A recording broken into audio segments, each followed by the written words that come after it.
Chers téléspectateurs de la radio-télévision La Voix de la démocratie congolaise, bonjour et merci de nous rejoindre partout où vous vous retrouvez à travers le monde, quel que soit le lieu. Vous nous suivez à partir de New York aux États-Unis d'Amérique grâce à l'expertise de notre confrère Don Kaimbe. Je disais tout à l'heure que nous sommes la voix de la démocratie congolaise, panorama d'Afrique, la VDC. En République démocratique du Congo, nous nous sommes rendus au siège de l'UDPS, là où nous avons rencontré un des monuments qui a accompagné, Étienne Tshisekedi Wamulumba. Étienne Tshisekedi Wamulumba qui est le fondateur de ce grand parti politique d'opposition qui dirige le pays aujourd'hui. Il s'agit de Sylvain Kamani Katalai. Lui nous raconte comment est-ce que l'UDPS a commencé et quelles sont les différentes étapes que l'UDPS a franchies avant de se retrouver au pouvoir en un séjour. Alors, nous nous sommes rendus derrière la caméra, c'est Théodore Bobrin Bakatouila. Nous avons été ensemble avec notre conseiller Sylvie Kalala. Alors, je vous propose de suivre cet entretien que notre conseiller Sylvie Kalala a eu avec Sylvain Kamani Katalai. Très chers téléspectateurs de la Voix de la démocratie, l'AVDC en sigle, bonjour chez vous, bonsoir, tout dépend de l'heure à laquelle vous allez nous suivre. Je sais que plusieurs seront vraiment heureux de me retrouver encore une fois sur cette chaîne. Je sais bien qu'il y a pratiquement plus de 3-4 ans que vous ne m'avez plus vu sur l'AVDC, mais là j'y suis parce que c'est un moment exceptionnel. Nous voulons parler d'un parti politique. Un parti qui est considéré comme la cellule mère de la politique congolaise. Et aujourd'hui, nous sommes à la 38e année de l'existence de l'Union pour la démocratie et le progrès social, l'UDPS en sigle. C'est quoi l'UDPS? Où a commencé l'UDPS? Quel est le parcours de l'UDPS? Quel est le résultat du combat de l'UDPS? Quel est l'avenir de l'UDPS? Telles sont les questions que nous nous posons et nous sommes sûrs d'avoir de réponses parce qu'aujourd'hui, je ne suis pas seule. J'ai en face de moi un icône, quelqu'un qui connaît l'histoire de l'UDPS. C'est lui qui a été à tout moment avec le Sphinx, paix à son âme, qui n'est plus. Et c'est avec lui que nous allons essayer de comprendre l'histoire de l'UDPS. Et je crois que ça va nous aider à mieux comprendre la politique de notre pays parce que plusieurs se disent aujourd'hui se font appeler politiciens. Mais si vous suivez bien leur parcours, tout le monde vient de l'UDPS. Comme les gens aiment bien le dire, c'est l'école de la politique. Tout le monde est venu de cette école de l'UDPS. Et alors, avec mon invité, que je vais vous présenter tout à l'heure, nous allons comprendre où a commencé cette école. Quel a été le parcours de cette école? En face de moi, j'ai avec moi celui qu'on appelle Sylvain Kamani Katalai. Je vous le présente parce que c'est lui. Le premier statut de l'UDPS, c'est lui qui l'a rédigé. C'est l'un des bras droits de Étienne Tshisekedi. Nous bénissons Dieu parce qu'il est aussi encore vivant au milieu de nous. Et c'est avec lui que nous allons parler de l'UDPS. Bonjour Sylvain Kamani. Bonjour maman journaliste. Sylvain Kamani, vous êtes l'un des icônes, l'un des anciens de grands de l'UDPS. Combien même, on ne sait pas, peut-être par rapport au village, vous êtes un peu effacé de la scène. Mais aujourd'hui, tout le monde se dit membre de l'UDPS, combattant de l'UDPS, 38 ans après. Et aujourd'hui, le peuple congolais voudrait bien comprendre ce que c'est réellement l'UDPS. Comment l'UDPS a commencé? Si je peux bien déjà me permettre, pourriez-vous nous brosser un peu d'où est venue l'idée de créer l'UDPS? Ça a commencé où et avec qui? Merci maman journaliste. Je suis heureux de cette rencontre parce que ça me permet d'informer davantage notre opinion nationale et internationale sur notre parti UDPS.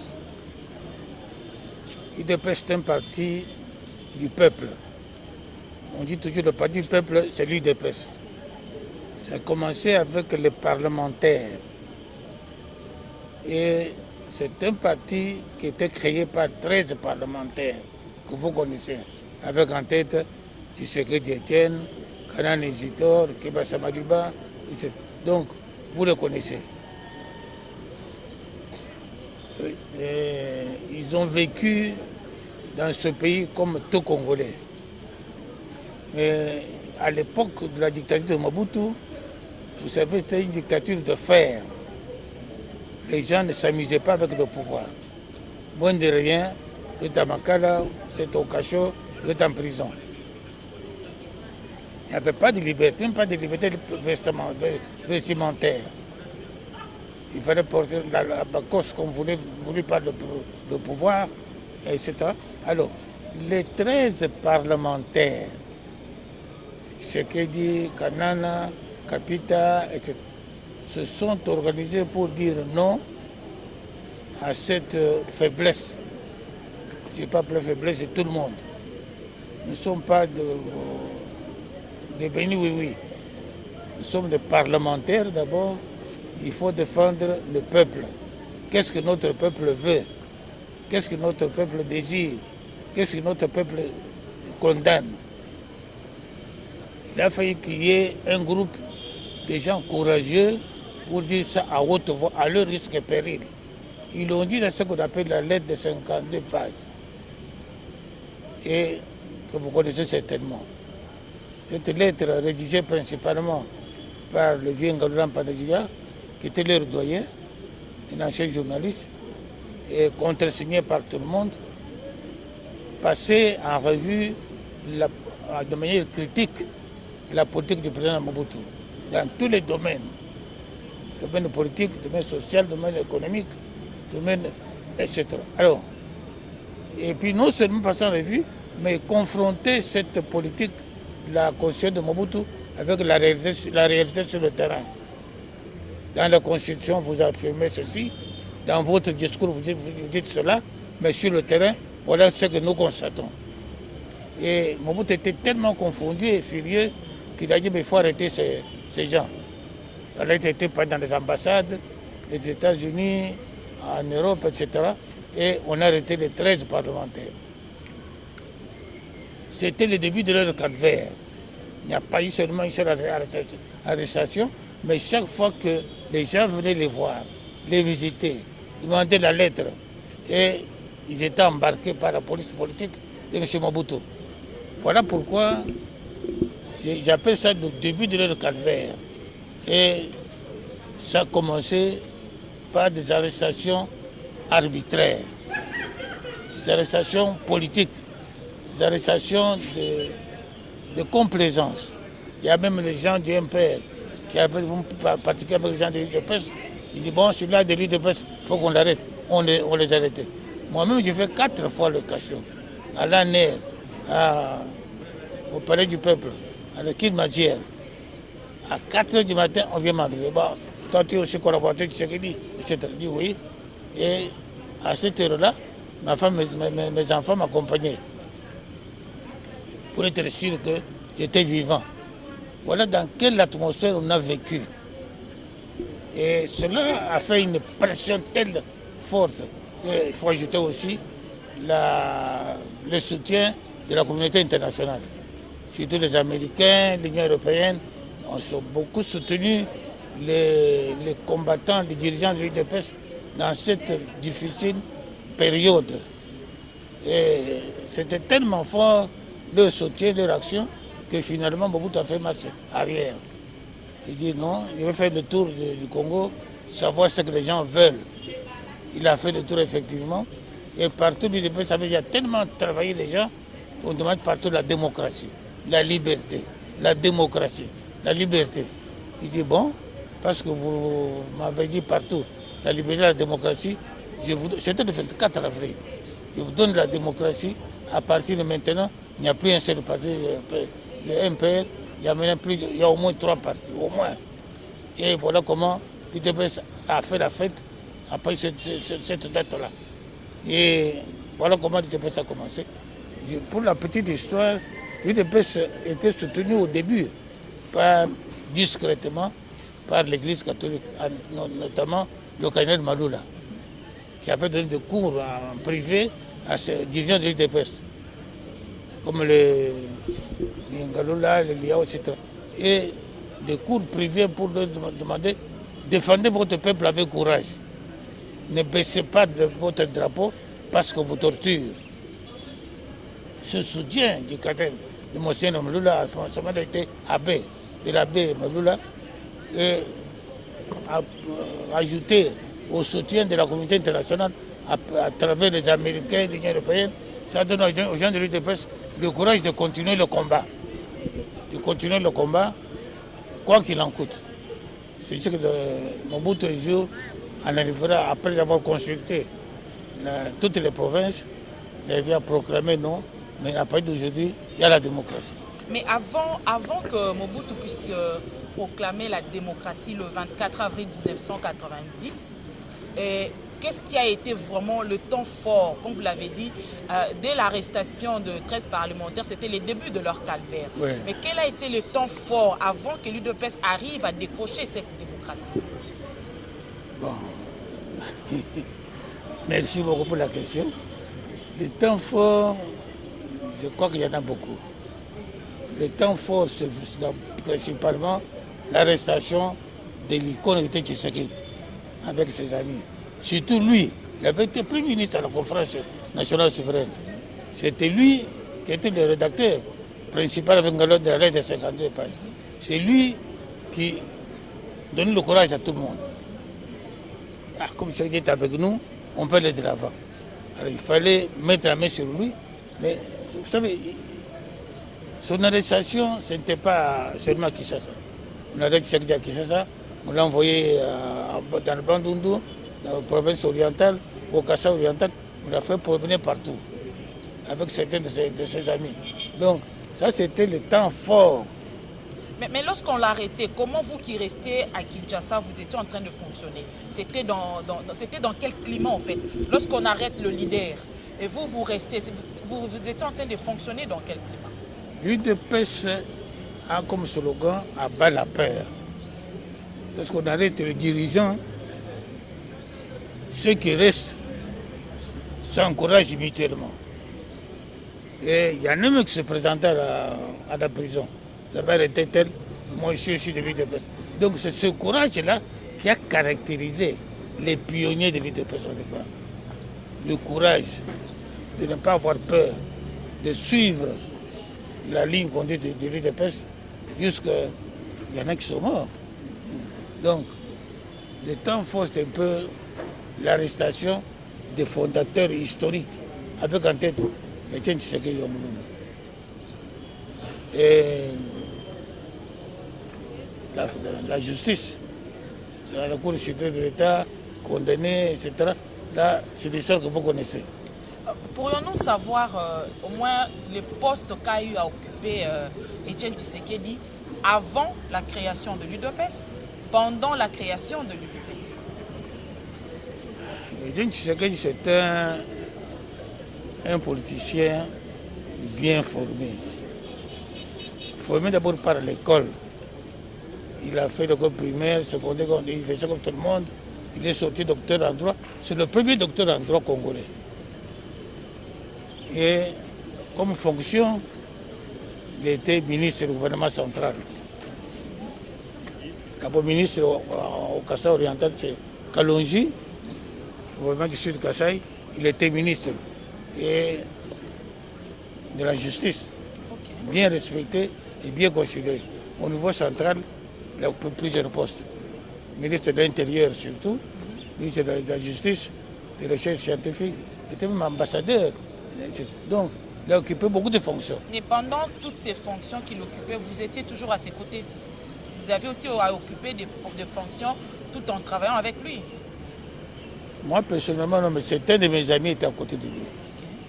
Mais ils sont morts pour la plupart. Comme Lombard Kalala était son secrétaire particulier permanent. C'était mon ami intime. Il est mort malheureusement. Alors, moi j'étais chef de cabinet, j'ai évolué, tantôt on me révoquait, on me relâchait, etc. C'est notre histoire. Et l'UDPS aujourd'hui, après 38 ans, l'UDPS est arrivé à son but. C'est lui de diriger la République. Et vous, étant que les anciens, les piliers de ces partis, l'UDPS aujourd'hui au pouvoir, vous voyez normalement ce qui se passe. Nous voyons aujourd'hui, il y a l'un de celles que vous aimez bien appeler votre fils, Félix Etienne Tshisekedi, qui est aujourd'hui, Tshisekedi Tshilombo, qui est aujourd'hui le président de la République démocratique du Congo. Vous étant que le père, le pilier de ce parti, quel est votre souhait par rapport à ces mandats de 5 ans? On peut déjà parler de moins de 5 ans parce qu'on vient déjà de consommer une année. Quel est le souhait ou comment comptez-vous faire pour aider votre fils à pouvoir réussir son mandat? D'abord, le premier secret, c'est l'organisation. L'UDPS est organisé comme une armée. Comme une armée. Et un homme comme Tshisekedi, lorsqu'il parlait, c'est tout le monde qui obéissait, comme à l'armée. Et puis il y a ce qu'on appelle la Ligue des jeunes. Les jeunes gens courageux, qui n'ont pas peur et qui ont construit leur ligue. Ils sont nombreux, ce sont des centaines. Il y a la Ligue des femmes de l'UDPS.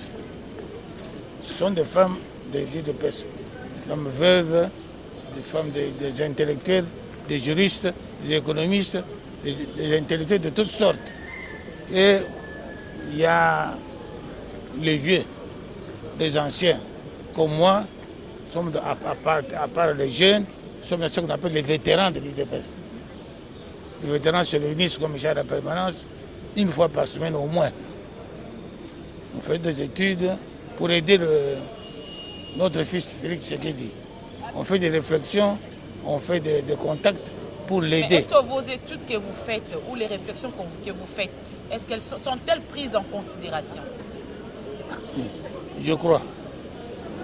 Croyez ou vous êtes sûr que ce que vous donnez comme suggestion ou réflexion, comme je le dis, c'est parmi les choses que c'est de cette manière-là que vous faites pour pouvoir aider le président de la République. Mais est-ce que ce que vous donnez comme réflexion ou idée sont-elles prises en considération? D'après ce que vous voyez comme situation, est-ce qu'elles sont-elles prises en considération?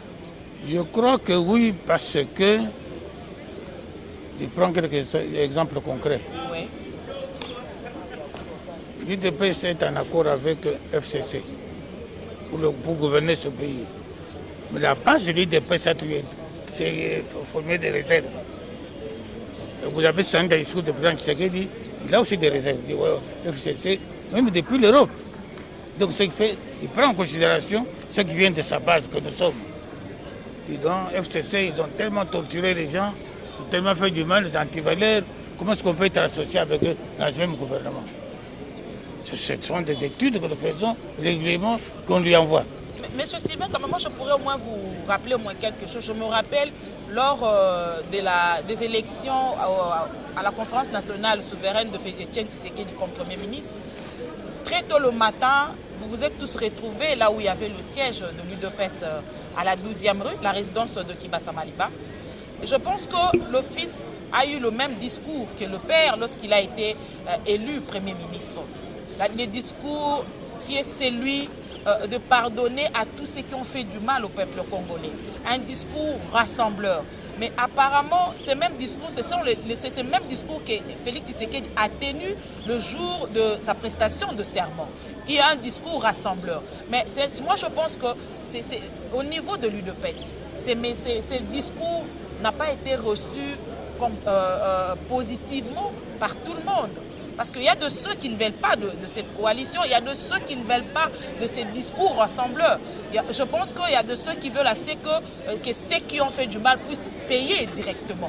Que pensez-vous de cette divergence de pensée? C'est ça qu'on appelle la démocratie. On respecte l'opinion de chacun dans l'UDPS. C'est ça, l'UDPS, c'est la base même de la démocratie. Et vous avez bien dit, ce que nous faisons comme réserve sur la coalition, c'est qu'il a repris ça dans son discours en Europe pour indiquer qu'il doit déboulonner le système de Kabila, de dictature. C'est la même chose. Mais le peuple va un peu plus loin, en colère, tout ça. Mais ça arrive à son niveau. Il le reprend à sa manière. Donc, je crois qu'il en tient compte. Vous êtes sûr? Mais vous avez suivi son discours. Quand il n'a pas de déboulonner le système, c'était quoi? Mais il y a ceux qui pensent que Félix Tshisekedi aujourd'hui, il parle, il fait les discours, il a parlé de déboulonner. Les autres pensaient que ce n'était qu'un discours qui n'aura pas d'effet et tout. Et les autres pensent qu'il y a encore la Kabylie qui a encore une mainmise sur le chef de l'État. Mais vous êtes parmi les membres de l'UDPS qui ont eu à participer pratiquement à toutes les négociations ou les assises de ces pays. Vous avez été à Sun City, vous avez été à la conférence nationale souveraine. Tout récemment, vous avez été aussi à la cité de l'OIA. Mais disons, qu'est-ce qui manque à la RDC pour qu'il y ait pour que la RDC puisse décoller directement? Qu'est-ce qui nous manque? Parce que nous avons déjà eu à voir toutes ces assises. Et de toutes ces assises, il faut pas nous faire, ou soit nous donner, nous briefer un peu à chaque étape de négociation. À Sun City, qu'est-ce qui a été fait, qui a manqué et qu'on a pu faire à la conférence nationale souveraine? Qu'est-ce qui a manqué qu'on a pu faire à d'autres dialogues que nous avons eus dans ces pays? Et qu'est-ce qu'il faut encore pour que la République puisse décoller? Merci, c'est une longue histoire. On pourrait rédiger des livres, des volumes. En résumé, le problème de la RDC, c'est un problème politique. C'est ça que tu as affirmé, c'est un problème politique. À partir du moment où on ne respecte pas les lois du pays, notre cheval de bataille, c'est le respect des lois, le respect des textes. Et ça ne peut pas marcher. Je crois que c'est ce que nous connaissons malheureusement dans ce pays. Il y a de bonnes lois, il y a une bonne constitution. Est-ce qu'elle est acceptée, respectée par les dirigeants eux-mêmes? Aujourd'hui, les dirigeants de l'UDPS viennent d'arriver au pouvoir il y a à peine un an, mais de tout temps là-bas. Les dirigeants qui étaient à la tête de ce pays ne respectaient même pas leurs propres lois. Voilà pourquoi le pays ne peut pas marcher. Il y a eu de cadres, il y a eu de cadres qui sont venus de l'UDPS, comme vous aimez bien le dire, qui ont eu à trahir les combats. Je prends l'exemple de Tchibala. À cause de pouvoir, c'était des gens qui ont été à vos pieds. Ils ont évolué politiquement à vos pieds. Mais voilà ce qu'ils ont donné comme service au peuple congolais. Est-ce que vous ne voyez pas que dans tout ça, il faudrait que l'UDPS revienne encore à pouvoir mieux expliquer son idéologie à ses combattants ou ses partisans? Parce qu'aujourd'hui, ceux qui ont acquis ces valeurs-là de l'UDPS auprès de Etienne Tshisekedi, auprès de vous, et aujourd'hui se retrouvant devant les responsabilités de la République, ils n'ont pas pu servir la République comme il faut. Là, vous posez un sérieux problème du choix d'hommes. Voilà, donc on pourrait rejoindre Kabila qui dirait si ça n'a pas marché, c'est parce que je n'ai pas eu d'hommes. Les animateurs de la République doivent être des gens bien choisis, avec certaines compétences dans leur tête, certaines expériences aussi. Mais ce n'est pas parce qu'on crie très fort pour les personnes qu'on est nécessairement. Ce que j'avais dit à l'époque, que ce n'est pas parce qu'on est un très bon animateur de l'IMPR qu'on est un bon administrateur du territoire. J'ai cette document, cette référence-là. Mais à l'époque où Mobutu comptait sur les animateurs politiques, ceux qui dansaient bien, qui chantaient bien, ceux qui avaient dit non, c'est pas. Quand on est un très bon animateur, n'est pas nécessairement un bon dirigeant politique. Donc c'est un peu ça aussi. Les gens de l'UDPS qui arrivent au pouvoir, comme ceux que vous avez cités. Tchibala. Oui. Ce sont des exemples un peu malheureux. Dieu lui-même au ciel, quand il a créé les anges, mais les premiers à le trahir, c'était les gens de son entourage. Donc j'ai tout dit. Alors aujourd'hui, je crois que l'histoire de l'UDPS, nous n'allons pas la raconter en une journée ou en 30 minutes. Mais aujourd'hui, l'UDPS est au pouvoir. Mais en quelque sorte, nous dirions l'UDPS est au pouvoir, c'est un pouvoir partagé parce que ce n'est pas l'UDPS qui gère seul. Dans pratiquement 3 ans et demi, l'UDPS sera devant le peuple congolais pour lui rendre compte de ce qu'il aura à faire. Quel conseil allez-vous aujourd'hui? Vous allez regarder la caméra. Je pense que vous avez peut-être à dire à Félix Tshisekedi. Peut-être vous n'avez pas encore eu l'occasion de le rencontrer. Devant cette caméra, et tant que père, pilier de l'UDPS, que pourriez-vous dire au chef de l'État pour que sa gestion ou son mandat puisse réussir? Merci, maman journaliste, pour votre question. Ce que je peux dire à notre président et fils Félix Tshisekedi, c'est qu'il y a là d'abord un nom qui est très lourd de Tshisekedi. Chilomboya, ça dit d'abord le nom de Tshisekedi, c'est un nom qui pèse lourd. Un nom qui parle lui-même est mobilisateur de l'opinion. Et à partir de cet instant, qui sentent que le nom qu'il porte mobilise déjà des foules au Congo comme en Afrique. La preuve, c'est qu'à peine, même pas moins un an au pouvoir, comme président, l'Afrique l'a sollicité comme deuxième vice-président, maintenant premier vice-président de l'OUA, l'année prochaine président de l'OUA. À cause du nom qu'il porte et à cause des initiatives qui sont les siennes. Là, nous sommes très fiers, nous l'en félicitons, l'encourager de l'avant. Et aussi, à cause de ça, c'est un collaborateur honnête qui rentre dans le cash. Et dans le FCC? FCC, c'est à compter sur le bout du doigt. Hein. Oui, c'est ce que je dis. Il est entre deux collaborateurs. Il y a le collaborateur qui sont du CAS, c'est-à-dire l'UNC et Alliés. Et il y a aussi des collaborateurs de l'interne, c'est-à-dire UDPS et Alliés. Je vous ai dit, nous, à la base de l'UDPS, on n'a pas confiance en tous ces gens-là. Okay. On veut que l'UDPS gagne des élections seul, qu'il se choisit lui-même ses habits pour gouverner le pays. Ça, c'est la position qui est la nôtre, la mienne, nous des vétérans. Et c'est la position de notre base aussi. Tous ces alliés politiques qui sont alliés la journée, ennemis la nuit, n'avons pas tellement confiance.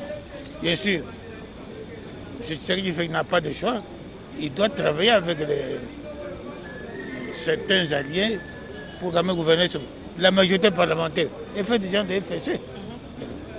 Moi, voulez-vous qu'il travaille seul, bien contre eux. Donc, il faut tenir compte de cette réalité sur le terrain. C'est pour ça qu'on tombe beaucoup de la prochaine élection, que les députés sortent de manière majoritaire, seuls, ou avec des amis qui se choisissent. Mais en attendant 2023, que va faire l'UDPS pour arriver réellement à avoir cette victoire rien qu'au sein de l'UDPS? Rien qu'avec l'UDPS. Qu'est-ce que l'UDPS est en train de faire maintenant pour qu'en 2023, vous ayez cette victoire sans alliés? Mais l'UDPS doit poser des actes symboliques forts. Je prends l'exemple de l'enseignement. C'est dans le programme de l'UDPS, c'est pas Félix qui a inventé, c'est dans le statut de l'UDPS. L'enseignement doit être gratuit. Et il a chance, c'est que lui au moins appliquer ces dispositions statutaires. Allez dans le peuple, des gens, des milliers de jeunes qui n'étudient pas, mais ils étudient à Kinshasa et à l'intérieur. Donc, ce sont là des actes forts. Je voudrais qu'il en ait de même dans le domaine de la santé, dans le domaine des infrastructures, des actes forts bien choisis. Il faut qu'ils soient aussi bien conseillés par un certain entourage, au niveau de la présidence de la République, au niveau de ses alliés politiques. Il faut qu'ils soient bien conseillés pour savoir quels actes ils doivent poser.